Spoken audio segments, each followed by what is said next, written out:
برطانوی اخبار نے کی مودی کی جم کر دھلائی۔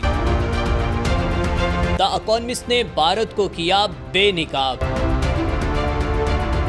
فیلڈ مارشل نے سمیٹی خوب داد۔ ایران اور اسرائیل کی جنگ بندی کیسے کروائی اور کیسے بھارت کو کیا بے نقاب؟ آخر 18 جون کی ملاقات نے ایسا کیا جادو دکھایا کہ جو امریکہ کو پاکستان کے قریب اور بھارت کو امریکہ سے دور لے گیا؟ پاکستان پر صرف 19% جبکہ بھارت پر 25% ٹیرف کا ہے کیا راز؟ بھارت کیسے ہوا سفارتی تنہائی کا شکار اور جنرل عاصم منیر کی کامیاب سفارتکاری کی ہے کیا داستان؟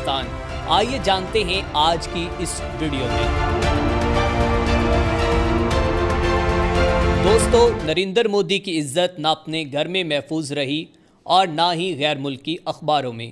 پاکستان کو چھیڑنا مودی کو اتنا مہنگا پڑا کہ اب وہ نہ صرف سفارتی تنہائی کا شکار بلکہ اپنے ہی ملک میں رسوا ہو چکا ہے۔ وہ مودی جس کی پالیسیز کو کبھی بھارت میں تنقید کا نشانہ بنانا مشکل تھا، لیکن آج اپنی ہی اپوزیشن اور عوام کے سامنے سر جھکائے نظر آتا ہے۔ پاکستان کے لیے تو یہ جنگ نہ صرف بھارت کے خلاف کامیابی تھی بلکہ پاکستان بیانیے کی بھی جیت تھی، اور اس جنگ نے برسوں سے ٹھنڈے پڑے پاک امریکہ تعلقات میں دوبارہ سے جان ڈال دی۔ مودی کا مائی ڈیئر فرینڈ کہنا نہ اس کے کام آیا اور نہ ٹرمپ کے لیے کی گئی کمپین اس کو ذلت سے بچا سکی۔ 18 جون 2025 کو صدر ٹرمپ سے ایک ملاقات نے پاکستان کو وہ سفارتی کامیابی دلائی جو مودی کو بلائی نہیں بولتی، اور یہ ملاقات مودی سرکار کے لیے ایک ڈراؤنا خواب ثابت ہو چکی ہے۔ دوستو، یاد رہے کہ جھوٹے بیانیے نہ صرف اپنی ساکھ کھو دیتے ہیں بلکہ اس طرح رسوائی کا سبب بنتے ہیں کہ جس طرح آج مودی کے ساتھ ہو رہا ہے۔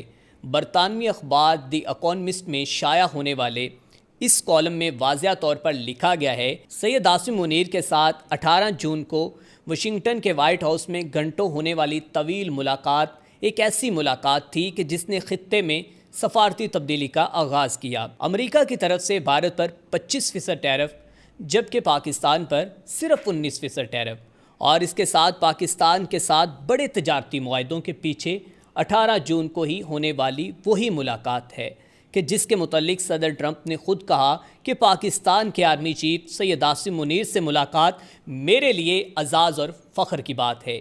اس ملاقات کے بعد بھارتی وزیر اعظم نریندر مودی کو عالمی سطح پر شرمندگی سمیٹنے کے ساتھ ساتھ اپنے گھر میں بھی منہ کی کھانی پڑی کہ جب اپوزیشن لیڈر راہل گاندھی نے ان کے پارلیمنٹ میں حکومت کی ناکامیوں پر کھل کر بات کی، اور انہوں نے کہا کہ اگر مودی سچے ہیں تو ٹرمپ کے اس بیان پر بولیں کہ وہ جھوٹ بول رہے ہیں، یعنی کہ جو ٹرمپ بار بار یہ کہہ رہے ہیں کہ پاک امریکہ جنگ کے اندر ثالثی کا کردار میں نے کیا ہے۔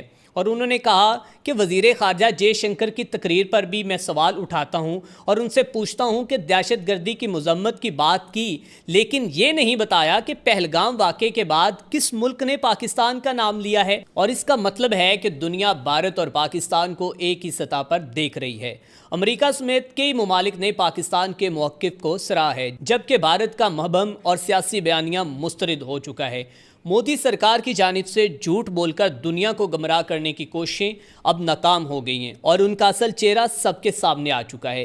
اس جگ ہسائی اور آپریشن سندور میں ناکامی کے بعد بھارتی وزیر اعظم یہ سمجھ رہے تھے کہ امریکہ انہیں وائٹ ہاؤس میں مدعو کرے گا، لیکن امیدوں کے خواب اس وقت بکھرے کہ جب ٹرمپ نے انہیں 25% ٹیرف کا سرپرائز دیا جس نے بھارت کی تمام خواہشات پر پانی پھیر دیا۔ لیکن دوستو، ان تعلقات میں سرد موری کی بڑی وجہ مودی کا احسان فراموش بھی ہونا ہے، کیونکہ ٹرمپ نے مودی کو اس وقت بچایا تھا کہ جب پاکستان کے جوانوں نے بھارت کو چاروں طرف سے گھیر لیا تھا اور پاکستان نے بھارت کی ایسی دھلائی کی تھی کہ آج اس کے اوپر ایک تاریخ لکھی گئی ہے۔ امریکہ اس وقت ثالثی کا کردار ادا کرتے ہوئے فرنٹ پر آیا، مگر بھارت اس بات سے مکر گیا اور کہا کہ یہ جنگ بندی تو ہم نے کسی کے کہنے پر نہیں کی بلکہ ہم نے خود جنگ بندی کا فیصلہ کیا ہے، اور بعد میں یہ الزام تراشی کی کہ پاکستان میں پہلی درخواست دی ہے کہ وہ جنگ بندی کروائے۔